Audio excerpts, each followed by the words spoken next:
everyone, my name is Aarti. Welcome to SW News. This is our weekly show, South Connect, where we talk about important news from across the southern states of India. Let's begin with Karnataka. Karnataka this week was in news for many developments. Congress started its poll campaign yatra called Prajadhwani this week, also promised 200 units of free electricity. The horrific death of a young Bangalore woman and her child after the metro pillar fell on them. The High Court also has made a scathing comment on it. Today for this video, however, we are going to talk about two issues. Absconding sex trafficker Santro Ravi, who was wanted by the Karnataka police, has finally been arrested. He was arrested from Gujarat. He has been arrested after a complaint filed by a Dalit woman who accused him of dowry harassment, rape and physical assault. Santro Ravi, who became infamous for using a Santro car to kidnap and rape women, has been booked by Mysuru police under the sections of Dowry Prohibition Act and the SC/ST Prevention of Atrocities Act. The Karnataka government had come under much criticism, with the opposition alleging that the top BJP ministers had helped Ravi escape. The Karnataka police had formed a 6 team to search for and arrest Santro Ravi after an FIR was filed in Mysuru's Vijayanagar police station on January 2nd. A lookout notice too had been issued to prevent him from leaving the country. Now recently, pictures and videos of Santro Ravi with prominent Karnataka ministers caused much embarrassment for the BJP government. KS Manjunath alias Santro Ravi has a long history of trafficking of women and children for sex. Audio clips of voice that purportedly belong to Santro Ravi heard discussing deals for favorable transfers for police officers have also surfaced. In the recordings, Ravi boasts about his connections to party leaders and the police, and photos show him with Primary Education Minister B.C. Nagesh, Home Minister Aragajanendra and Health Minister K. Sudhakar.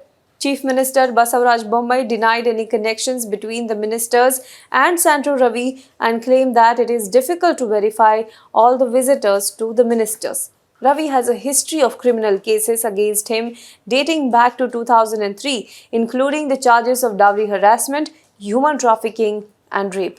Now in another news from the state, Republic Day Tableau are a matter of pride for the states. After facing backlash over its decision to exclude Karnataka from the Republic Day Tableau to be held on January 26th, the union government this week changed its decision and given permission for the state's tableau to be represented at the parade. On January 8th, the Karnataka government had stated that the state's tableau did not get a chance to take part in the Republic Day parade this year, following the union government's guidelines providing opportunities to the states that took part least number of times during the last 8 years. Now, the exclusion of the tableau from Karnataka, which had showcased the state's culture for 13 consecutive years, had generated a huge controversy. Let's move on to the next state, that is Kerala.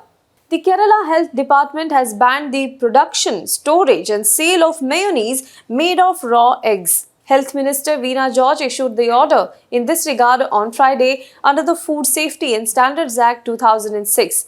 The decision had been taken on Thursday in a meeting with stakeholders.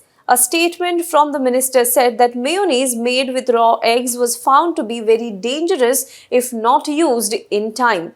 In a meeting with representatives of organizations in the hotel, restaurant, bakery, street vendors and catering sectors, there was full support for the ban on mayonnaise made from raw eggs.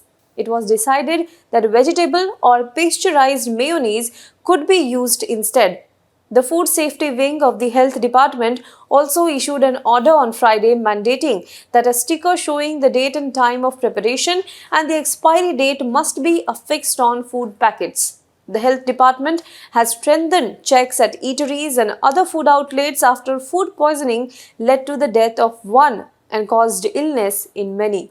Moving on to the next news from the state.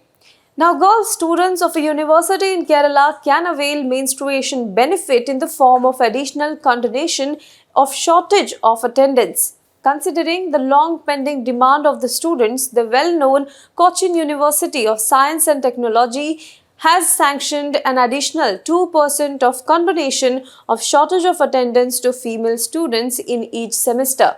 An autonomous university, CUSAT, has over 8,000 students in various streams and more than half of them are girls. According to the university sources, various student unions had been pressing for the menstruation benefit for female students for some time now. A proposal in this regard was formally submitted to the Vice Chancellor recently and it was approved, following which an order was issued. Let's move on to the next state, Tamil Nadu. Last week, Tamil Nadu governor's speech and then the objection taken by the Chief Minister M.K. Stalin in the assembly and then the dramatic walkout by the former became a talk of the town. While M.K. Stalin so far refused to speak about the incident, on Saturday he finally broke his silence. In a speech, he referred to Santro Ravi as one guy who is ranting against and calling the state of Tamil Nadu as Tamilam. Stalin was speaking at the inauguration of Dravidian Model Workshop for DMK Youth Wing members and recounted several stories about DMK stalwarts in the speech. At one point, he also recalled how party founder Annadurai attended Tamil Nadu's naming ceremony where the state got its preferred name despite being unwell. According to Stalin, Annadurai said, "My family members, senior party leaders and doctors advised me to not attend this event. But what is the point of being alive if I cannot attend the event where Tamil Nadu is getting the name Tamil Nadu?" Stalin followed this up with a clear jibe at Governor R.N. Ravi, although he did not name him. The governor kicked up the controversy when he said that Tamil Nadu should be renamed as Tamilam. Stalin said, following his anecdote about Annadurai, "Now one guy is ranting and calling the state Tamil Nadu as Tamilam," to applause from the audience. Enough advertisement for him, then Stalin said and added that he was recounting all this because it is the history that the youth wing must know. In another news from the state, Edappadi Palaniswamy, the interim general secretary of AIADMK, has sent a reply to the Law Commission of India in support of the One Nation, One Election move. At present, each state in India holds its own separate assembly election. The only election that takes place simultaneously across the country is the parliamentary polls. The One Nation, One Election statute was initiated by the Union government and advocates for a single election for both the Legislative Assembly and also the Parliament. With the establishment of One Nation, One Election, voters will be required to be cast two votes at once, one for the State Assembly and the other for the Parliament. On December 23rd, Edappadi Palaniswamy received a letter from the Law Commission acknowledging him as the AIADMK's interim general secretary. The commission had written to political parties seeking their inputs on the matter, asking them to respond before January 16, 2023. The commission received a response from the AIADMK regarding this issue. As for AIADMK's stand, the party's interim general secretary has responded that the party, in fact, supports One Nation, One Election statute. Moving on to the next state, Andhra Pradesh. Last week, we spoke about the ban on public meetings on roads by Andhra Pradesh government after many died in the stampede at TDP's public meeting. Now, the Andhra Pradesh High Court had suspended the government order, an order issued by the state government prohibiting public meetings on roads till January 23rd and directed the government to file a counter by January 20th before the regular bench. The lawyer who presented on behalf of the petitioner said that freedom of expression and fundamental rights of the people have been preserved with the GO issued. The AP government, that is the Andhra Pradesh government, had issued the government order restricting public meetings and road shows on state and national highways. The order was issued in light of 11 deaths that took place due to stampedes at public meetings held in Nellore and Guntur organized by TDP's Supremo Chandrababu Naidu. In another news from the state, this week Telugu film RRR, that is a short form for Rise, Roar and Revolt, became the first Indian film to win a Golden Globe Award for the Best Original Song category. The whole nation erupted in celebration after S.S. Rajamouli directed movie's success. However, a row kicked up after singer Adnan Sami tried to school Andhra Pradesh Chief Minister Jagan Mohan Reddy over Indianness.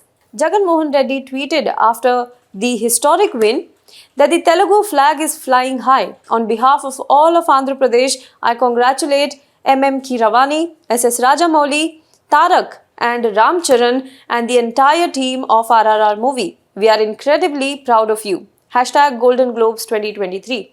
But for some reason, Adnan Sami, who few years ago gave up Pakistani citizenship and became Indian citizen, felt offended by it and decided to respond to the tweet that did not have remote connection with him.